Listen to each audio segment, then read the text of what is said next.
Hey, what's up guys? Welcome back to Katawa Shoujo part 16, I believe. Last we were here, we were visiting Lily's stall that us and Hanako helped to make.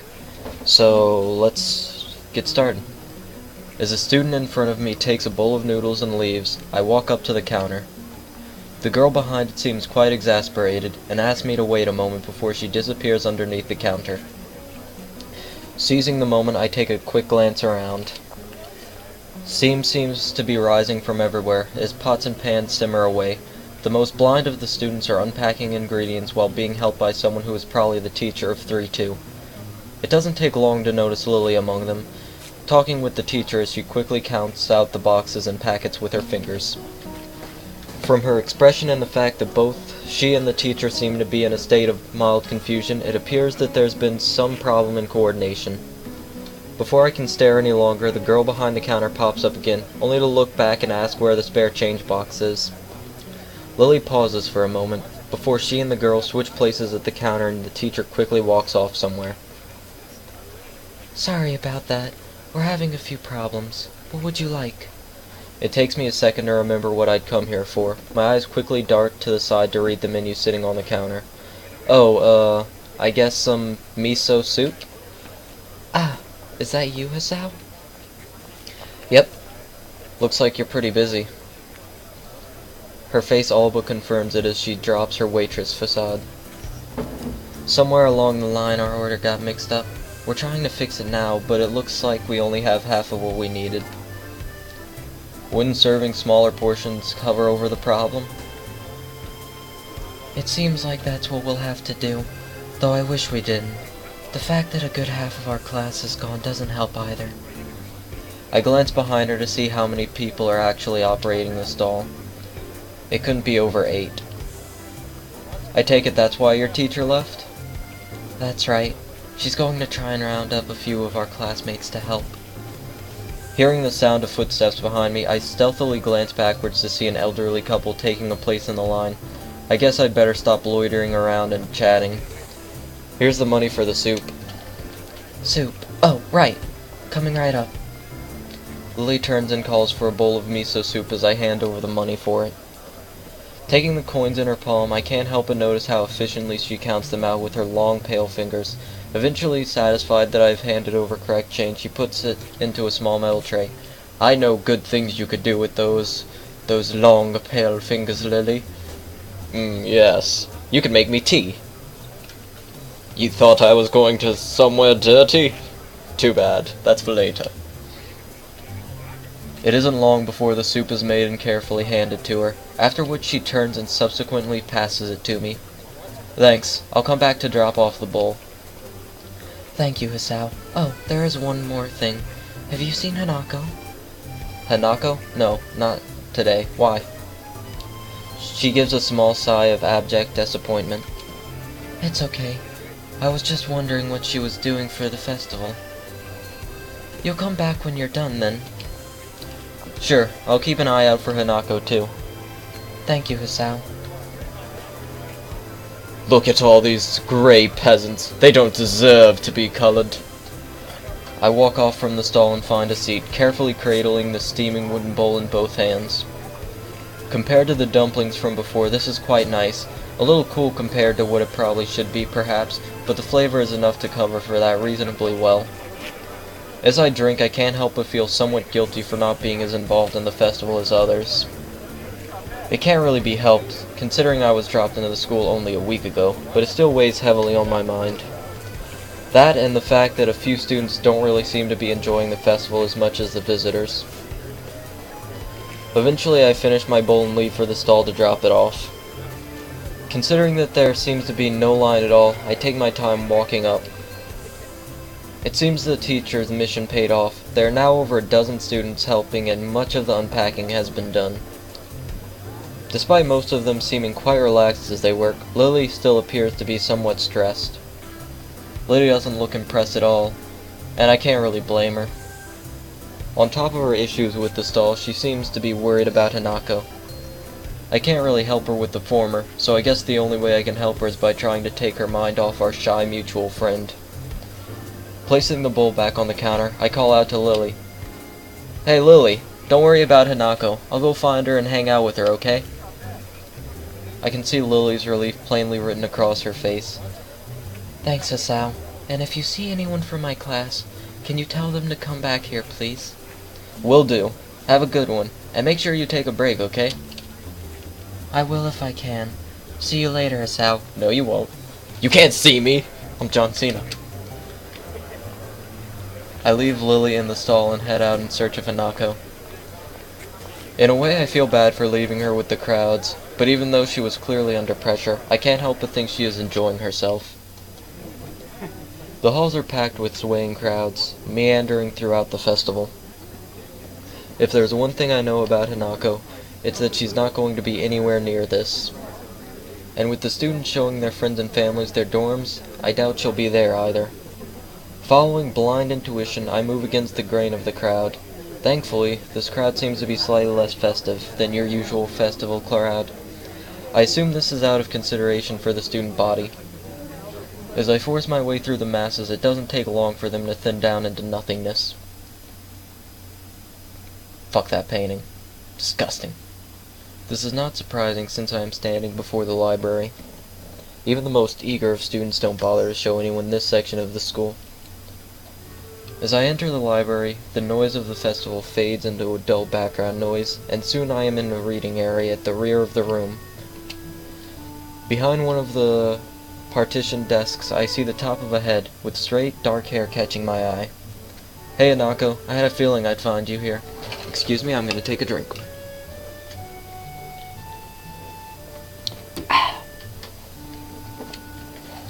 The head jumps a little in shock before slowly peeping over the partition. Hisao? Hey, Lily's pretty busy, so she sent me to find you. Oh. Do you want to sit down? Actually, I am feeling a little hungry. Would you like to get something to eat from one of the stands? I brought some food, so...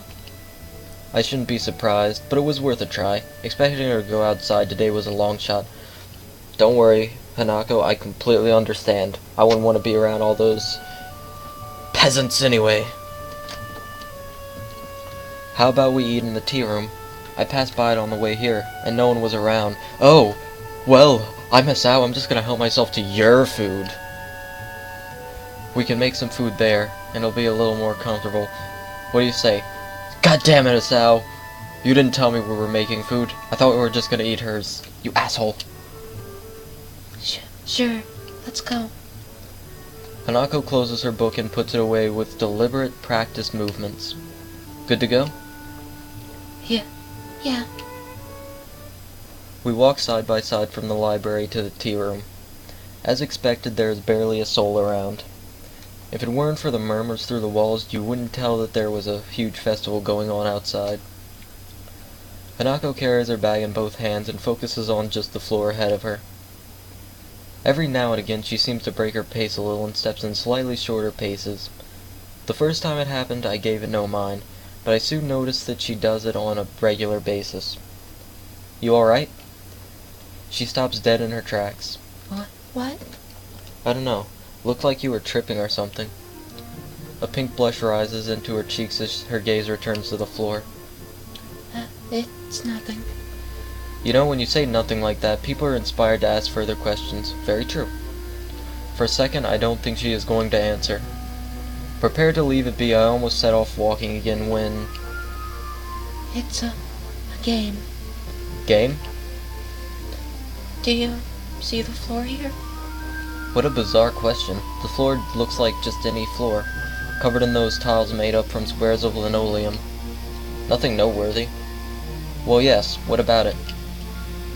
Sometimes, when there's no one around, I only step on the darker ones.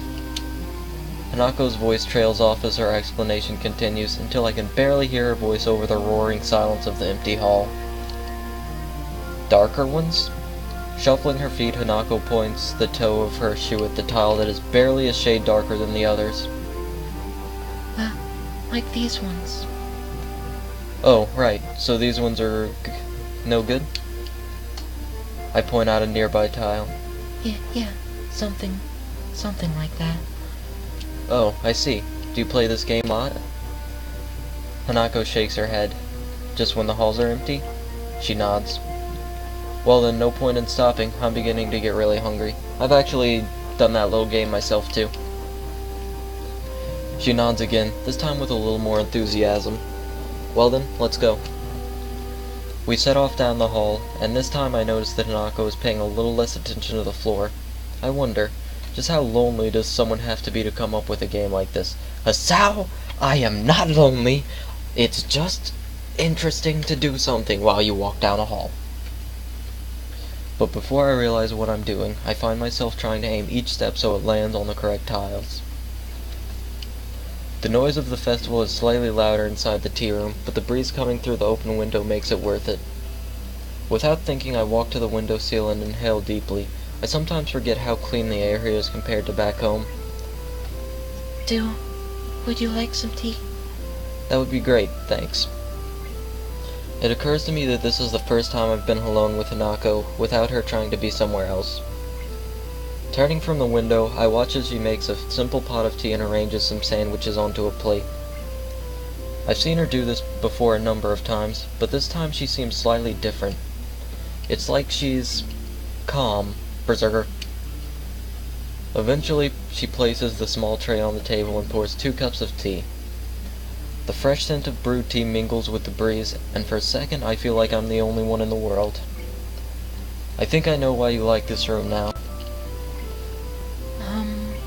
I don't know what you mean. Well, there are quite a few people out there, but in here it's like another world.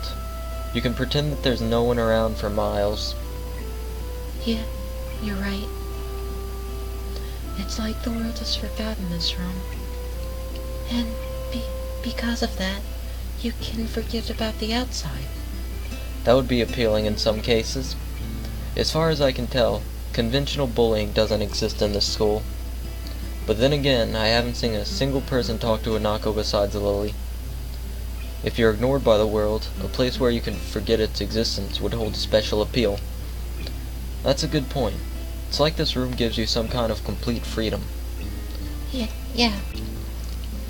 Say, do you play chess? Chess? I've played it a bit, I guess. I take it you've played before? A little. Without saying anything more, Hanako moves to one of the cupboards and digs out a small chess set. Do you want? Sure, why not? I cut her off, but she doesn't seem to mind. We arrange the pieces, and before long we are sending pawns charging to their inevitable fates. I take my time and intently examine each move and its consequences, nostalgia for the game taking second place to the matters at hand. For a time the game is a lengthy battle of attrition, but I spot an opening and tear a line in her defense. A few moves later, her king is cornered by several of my pieces. Checkmate. You're not bad at this, are you? In honest appraisal, her technique is pretty good, but several times I was able to exploit her lack of prediction. I pick up a piece and examine it. It looks relatively new, yet worn for its age. I guess not. Does Lily play? The absence of Hanako's answer causes me to think about my question. A bit. This is the first time I've played against someone other than her Or... She cuts herself off abruptly, leaving the answer hanging in the air. Someone she knew before coming to Yamaku, maybe? I'll be honest, I don't remember who she played with. Well then, I'm honored to have played against you. Can we play again? She asked as if she were asking me to cut off my own hands. The spirit of competition's gotten into her? Sure, though don't expect me to go all easy on you this time. Not that I was before, mind. She seems to appreciate the competitive tone. Same here. God damn it! You ruined the chance for romance! As we are setting up the pieces, there is a noise at the door. Good afternoon. Lily. Oh, hey there, Lily. You finished? You both are here? Wonderful. At any rate, our teacher managed to round up some extra help, so I was able to leave. Have you been here since you left? Pretty much. We've just been playing a bit of chess. Would you like a cup of tea? Actually, I think it may be a good idea to go outside for a little while. The instant drop in Hanako's face shows her objection to this plan, even though she says nothing. I feel strangely compelled to voice what is plainly in view on her face, but Lily can't see.